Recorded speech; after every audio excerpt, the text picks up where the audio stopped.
নমস্কাৰ মই ঋতুৰাজ টাইম 8 দৰ্শকসকলৰ বাবে এই মুহূৰ্তত লৈ আহিছো এটা ডাঙৰ খবৰ মধ্যপ্ৰাচ্যত এতিয়া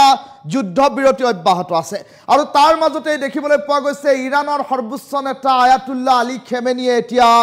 ডোনাল্ড ট্ৰাম্পক এক প্ৰকাৰ মুকলি প্ৰত্যাহ্বান দিছে ডোনাল্ড ট্ৰাম্পৰ আমেৰিকাই যদি ইৰাণৰ ওপৰত ৰঙা চকু দেখুৱায় তেনেহলে ইয়াৰ পৰিণাম ভোগ কৰিবৰ বাবে আমেৰিকা সাজু হৈ থাকক বুলি এক প্ৰকাৰ ৰাজহুৱা ধমক দিয়া পৰিলক্ষিত হৈছে আৰু ইৰাণৰ তৰফৰ পৰা এই ৰাজহুৱা ধমক দিয়াৰ পাছত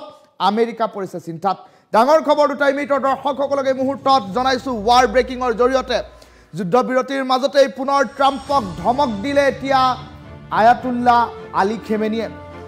ট্ৰাম্পে ৰঙা চকু দেখুৱালে ইৰাণে ডাঙৰ সিদ্ধান্ত গ্ৰহণ কৰিব আমেৰিকাৰ বিৰুদ্ধে এই কথা ইৰাণৰ সৰ্বোচ্চ নেতা আয়াতুল্লাহ আলী খেমেনিয়ে উল্লেখ কৰিছে ইৰাণক টাৰ্গেট কৰিলে আমেৰিকাই ভুগিব লাগিব ভয়ংকৰ পৰিণাম এই কথাও বাৰম্বাৰ উল্লেখ কৰা পৰিলক্ষিত হৈছে যুদ্ধবিৰতিৰ মাজতে ৰাজহুৱাকৈ এই ধমক দিছে ইৰাণৰ সৰ্বোচ্চ নেতা আয়াতুল্লাহ আলী খেমেনিয়ে আৰু ইৰাণৰ পাৰমাণৱিক ঘাটি ধ্বংস কৰা বুলি ট্ৰাম্পে কৰিছিল মন্তব্য আৰু সেই মন্তব্যক এটা মিথ্যাচাৰ আখ্যা দিছে ইৰাণৰ তৰফৰ পৰা সম্পূৰ্ণ সুৰক্ষিত হৈ আছে ইৰাণৰ পাৰমাণৱিক প্ৰকল্পৰ ঘুণাক্ষয়ো ক্ষতি কৰিব নোৱাৰিলে আমেৰিকাৰ আক্ৰমণে ইৰাণৰ প্ৰকল্পক ধ্বংস কৰাৰ অধিকাৰ কাৰো নাই বুলি কৰিছে মন্তব্য ইৰাণে নিজৰ সুৰক্ষা আৰু অধিকাৰৰ বাবে যিকোনো মূল্যৰ প্ৰত্যুত্তৰ দিব বুলি এতিয়া আয়াতুল্লাহ আলী খেমেনিয়ে কৰিছে মন্তব্য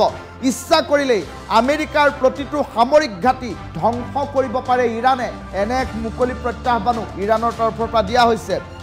আল আদিদ এয়াৰবেছ ধ্বংস কৰাৰ দৰে ধ্বংস কৰা হ'ব আমেৰিকান এয়াৰবেছ যুদ্ধবিৰতিৰ অন্তত এইদৰে গৰজি উঠিল আয়াতুল্লাহ আলী খেমেনি আৰু তাৰ পাছতে এতিয়া মধ্যপ্ৰাচ্যত ক্ৰমাগতভাৱে বিষয়টোক লৈ চেপা উত্তেজনাই বিৰাজ কৰা পৰিলক্ষিত হৈছে যুদ্ধবিৰতিৰ মাজতে পুনৰ ট্ৰাম্পক এক প্ৰকাৰ ধমক দিলে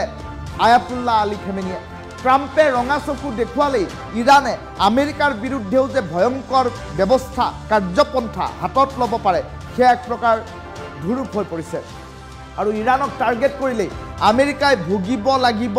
ভয়ংকৰ পৰিণাম আৰু ৰাজহুৱাকৈ এই ধমক দিছে ইৰাণৰ সৰ্বোচ্চ নেতা আয়াতুল্লাহ আলী খেমেনিয়ে আৰু কেতবোৰ কথা ৱাৰ ব্ৰেকিঙত লৈ আহিছোঁ ইৰাণৰ পাৰমাণৱিক ঘাটি ধ্বংস কৰা বুলি ট্ৰাম্পে কৰিছিল মন্তব্য যে ইৰাণৰ পাৰমাণৱিক ঘাটি আমেৰিকাৰ আক্ৰমণৰ পাছত ধ্বংস হৈ পৰিছে কিন্তু এই কথা মিছা আখ্যা দিয়া হৈছে সম্পূৰ্ণ সুৰক্ষিত হৈ আছে ইৰাণৰ পাৰমাণৱিক প্ৰকল্পৰ চুলি এডালো আঁতৰ কৰিব পৰা নাই আমেৰিকাই ইৰাণৰ প্ৰকল্প ধ্বংস কৰাৰ অধিকাৰ আৰু শক্তি আমেৰিকাৰ দুয়োটাই নাই ইৰাণে নিজৰ সুৰক্ষা আৰু অধিকাৰৰ বাবে যিকোনো মূল্যৰ প্ৰত্যুত্তৰ দিব বুলিও ইৰাণৰ সৰ্বোচ্চ নেতা আয়াতুল্লাহ আলী খেমেনিয়ে উল্লেখ কৰিছে ইচ্ছা কৰিলে আমেৰিকাৰ প্ৰতিটো সামৰিক ঘাটি ধ্বংস কৰি দিব পাৰে ইৰাণে এই কথাও বাৰম্বাৰ উল্লেখ কৰা হৈছে ইতিমধ্যে ইৰাকত থকা কেইবাটাও আমেৰিকান এয়াৰবেছত বেলিষ্টিক মিছাইলেৰে ইৰাণে আক্ৰমণ আৰম্ভ কৰিছে যুদ্ধবিৰতিৰ অন্তত এইদৰে গৰজি উঠিছে আয়াতুল্লাহ আলী খেমেনিয়ে শেহতীয়াকৈ 14টা দিন ইজৰাইল আৰু ইৰাণৰ মাজত ভয়ংকৰ যুদ্ধৰ দামামা চলি থাকিল আৰু এই 14টা দিনত যুদ্ধৰ দামামা চলি থকাৰ মাজতে দেখিবলৈ পোৱা গ'ল এই যুদ্ধৰ সময়ছোৱাত আমেৰিকা সোমাই পৰিল এই যুদ্ধখনৰ মাজত আমেৰিকাই বাৰম্বাৰ উল্লেখ কৰিলে যে ইৰাণে আত্মসমৰ্পণ কৰিব লাগে বুলি বাৰম্বাৰ দাবী উত্থাপন কৰা হ'ল আৰু ইৰাণৰ এই দাবীৰ পাছত দেখিবলৈ পোৱা গ'ল আমেৰিকাৰ এই দাবীৰ পাছত ইৰাণে কিন্তু সমগ্ৰ কথা নস্যাৎ কৰিলে আমেৰিকাৰ দাবী কোনো কাৰণত ইৰাণে মানি নলওঁ বুলি উল্লেখ কৰিলে ইৰাণৰ সৰ্বোচ্চ নেতা আয়াতুল্লাহ আলী খেমেনিয়ে উল্লেখ কৰিলে যে তেওঁলোকে কেতিয়াও আত্মসমৰ্পণৰ দৰে পন্থা গ্ৰহণ নকৰে প্ৰয়োজনত তেওঁলোকে আমেৰিকাৰ বিৰুদ্ধেও যুঁজ দিব এনে কেতবোৰ কথা উল্লেখ কৰা হ'ল আৰু এই কথাই কোনোবাখিনিত ডোনাল্ড ট্ৰাম্পৰ বুকুত বহুৱালে সাজ আৰু বুকুত আঘাত কৰাৰ বাবে ডোনাল্ড ট্ৰাম্পে 12 দিনৰ সময়সীমা বান্ধি দিয়াৰ পাছতো মাত্ৰ 2 দিনৰ ভিতৰতে ইৰাণৰ ওপৰত আক্ৰমণ আৰম্ভ কৰিলে আকাশী মাৰ্গেৰে আৰু ইৰাণৰ ওপৰত আক্ৰমণ আৰম্ভ কৰি ডোনাল্ড ট্ৰাম্পে এটা কথা প্ৰচাৰ কৰি দিলে সেয়া হৈছে যে আমেৰিকাৰ আক্ৰমণত ইৰাণৰ পাৰমাণৱিক প্ৰকল্প ধ্বংস হৈ গৈছে কিন্তু এই সমগ্ৰ কথা নস্যাৎ কৰি ইৰাণৰ সৰ্বোচ্চ নেতা আয়াতুল্লাহ আলী খেমেনিয়ে মন্তব্য প্ৰকাশ কৰিছে যে মিছাৰ আশ্ৰয় লৈছে ডোনাল্ড ট্ৰাম্পে যি ষড়যন্ত্ৰমূলকভাৱে ডোনাল্ড ট্ৰাম্পে এই কথা প্ৰচাৰ কৰিব খুজিছে সেই কথাৰ ভিত্তি নাই বুলি উল্লেখ কৰা পৰিলক্ষিত হ'ল আৰু সেই ক্ষেত্ৰত ডোনাল্ড ট্ৰাম্প অসফল হ'ল বুলি উল্লেখ কৰিছে আৰু তাৰ পাছত ইৰাণৰ সৰ্বোচ্চ নেতা খেমেনিয়ে ট্ৰাম্পক দিলে ৰাজহুৱাকৈ ধমক ট্ৰাম্পে যদি ৰঙা চকু দেখুৱায় তেনেহ'লে ইৰাণে ল'ব ডাঙৰ পদক্ষেপ আৰু ইৰাণৰ এই পদক্ষেপৰ পাছত আমেৰিকাই কি ব্যৱস্থা গ্ৰহণ কৰে সেয়া হৈ পৰিব লক্ষণীয় কিন্তু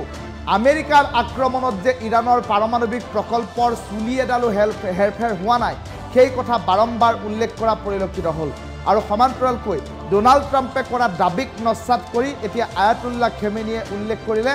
যে মধ্যপ্ৰাচ্যত থকা প্ৰতিটো আমেৰিকান সেনাৰ ঘাটি যদি ইচ্ছা কৰে ইৰাণে মুহূৰ্তৰ ভিতৰতে উৰুৱাই দিবলৈ বৰ বিশেষ সময় নালাগিব বুলিও এতিয়া উল্লেখ কৰা পৰিলক্ষিত হ'ল আৰু আয়াতুল্লাহ আলী খেমেনিয়ে এতিয়া মুকলিকৈ কৰা এই প্ৰত্যাহ্বানৰ পাছত মুকলিকৈ ডোনাল্ড ট্ৰাম্পক ধমক দিয়াৰ পাছত পৰৱৰ্তী সময়ত এতিয়া যুদ্ধবিৰতিৰ পৰিস্থিতি কেনেদৰে আগবাঢ়ে সেয়া হৈ পৰিব লক্ষণীয় কিন্তু আমেৰিকাই যদি ৰঙা চকু দেখুৱায় ইৰাণৰ ওপৰত তেনেহ'লে ইৰাণে ইয়াৰ বিৰুদ্ধে বিহিত ব্যৱস্থা যে হাতত ল'ব সেই কথা সুস্পষ্ট হৈ পৰিছে ইৰাণৰ সৰ্বোচ্চ নেতা আয়াতুল্লাহ আলী খেমেনিৰ মন্তব্যত